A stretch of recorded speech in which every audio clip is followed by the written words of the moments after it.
Bonjour à tous, aujourd'hui une nouvelle vidéo sur l'ail parce que sur les tresses qui me restent, j'ai encore de jolies gousses mais elles commencent à germer. C'est pas forcément visible comme ça mais quand je les épluche en cuisine je m'en rends bien compte. Sur cette tête par exemple on voit les germes verts que j'ai coupés quand je l'ai détaché avec des ciseaux. Et là c'est la partie qui est restée sur la tresse. À côté, on en voit d'autres avec les pousses qui sont bien sorties. Alors bon, c'est tout à fait comestible, mais c'est un peu plus amer parce que le germe contient encore plus de soufre que dans le reste de l'ail. Et puis, il rend la digestion un peu plus difficile et c'est pourquoi on conseille en général de le retirer en cuisine. Le pendant de ça, c'est que l'ail germé serait encore meilleur pour la santé que l'ail frais car il est plus chargé en antioxydants. Sachant ça, à chacun de faire son choix, et de mon côté, j'ai choisi de replanter les gousses qui étaient trop germées. On voit ici qu'avant même que la pousse ne sorte, on se rend compte que la gousse devient un peu plus molle. Donc dans les gousses qui ne sont pas encore germées, je vais garder les plus fermes pour une consommation classique, et avec les autres, je vais essayer de faire de l'ail confit. Mais d'abord, on file au jardin pour planter. On est le lendemain matin devant un morceau de la bâche de l'ancienne serre que j'ai plié en 4 là, qui était tout déchiré. Je l'ai mise en place hier après-midi quand il faisait encore soleil dans l'espoir que ça fasse dégeler la terre en dessous. Et j'ai l'impression, ma foi, que ça a été plutôt efficace. J'arrive à peu près à gratouiller le paillage à la main. Ça fait pas un bloc complètement gelé, complètement compacté. Donc je ratisse tout ça. Et je le mets de côté en attendant, j'irai probablement l'étendre ailleurs dans le jardin sur une autre zone. Une fois que le carré est bien débarrassé, je vais ameublir la terre quand même un petit peu avec la fourche bêche. Alors bon, je sais que c'est pas très sympa pour mes amis les vers de terre parce que ça les dérange et ils se retrouvent au froid. Mais bon, je retourne pas la terre, hein, juste je donne des petits coups comme ça pour assouplir un petit peu, c'est tout. Eh bien, celui-là, il est balèze quand même. Hein. Allez, il va vite se mettre à l'abri. Et on y va pour la plantation des petits cailleux.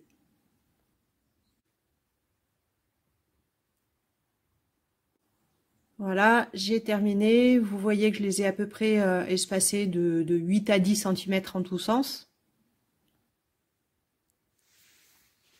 Et puis finalement, je vais utiliser le paillage que j'avais retiré au début pour pouvoir recouvrir la planche.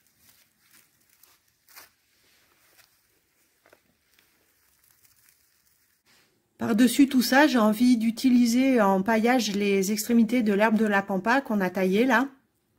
Parce que je pense que ça va faire une bonne couche bien isolante, comme c'est en fibre assez aérée, assez vaporeuse, ça va faire une bonne couverture. Et en guise de protection supplémentaire, j'ai utilisé une fenêtre de récup. Et puis sur la deuxième moitié, j'ai simplement mis un morceau de palette que j'avais. Ça, c'est surtout pour protéger contre les oiseaux et les poules qui peuvent venir gratter. On en profite pour jeter un coup d'œil juste à côté où il y a l'ail que j'avais planté en novembre.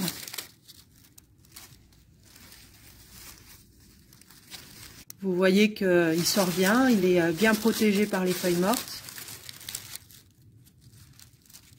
Et puis comme il me reste des cailleux, j'ai pas pu tout planter, je vais aller en mettre du côté nord entre les deux planches ici. Je vais retirer les résidus d'œillets d'Inde. En même temps, je pense qu'il y a quelques graines qui vont se semer et j'aurai des petites pousses au printemps. Et donc, même principe, un petit coup de fourche bêche pour ameublir. J'enlève au passage les quelques herbes adventices, là, un peu de chien-dent, des choses comme ça.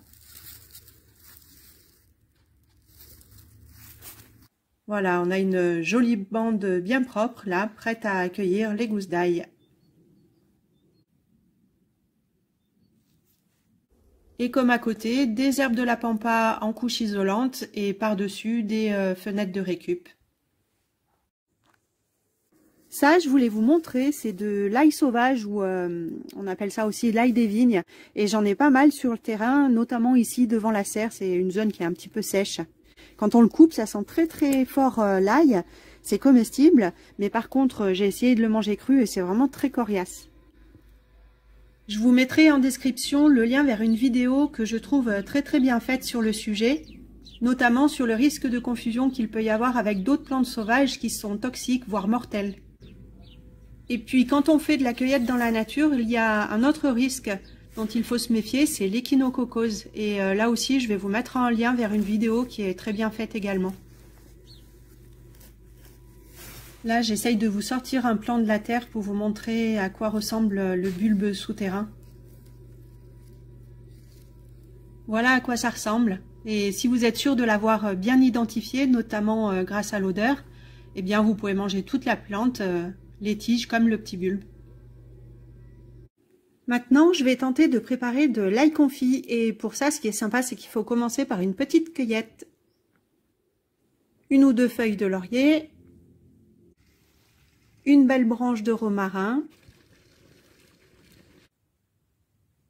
et quelques jolis brins de thym. J'ai mis toutes mes gousses d'ail épluchées dans une petite casserole. Et à mes aromatiques, je vais rajouter quelques grains de poivre et un morceau de piment que j'avais fait sécher en 2020. Ça, c'est un big bag de 10 litres d'huile d'olive qu'on commande à la Biocoop. On trouve ça bien pratique, on le paye un petit peu moins cher que quand on se sert au vrac, et au moins on en a pour un moment. Comme ça, j'ai rempli ma casserole directement à la source. Il faut que toutes les gousses d'ail soient bien immergées.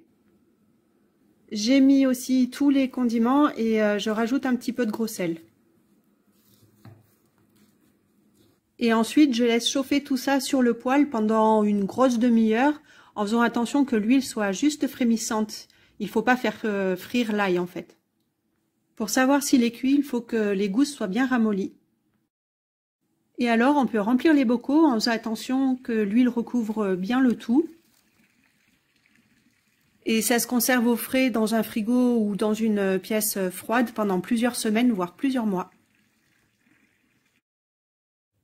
Voilà pourquoi j'essaye de mettre une petite couverture sur mes plantations.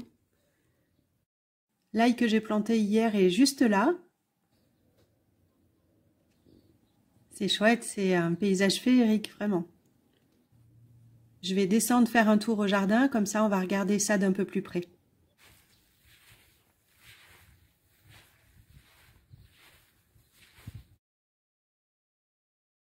Le même endroit fin juillet, ça change carrément. Alors, qu'est-ce qui se passe là-dessous ?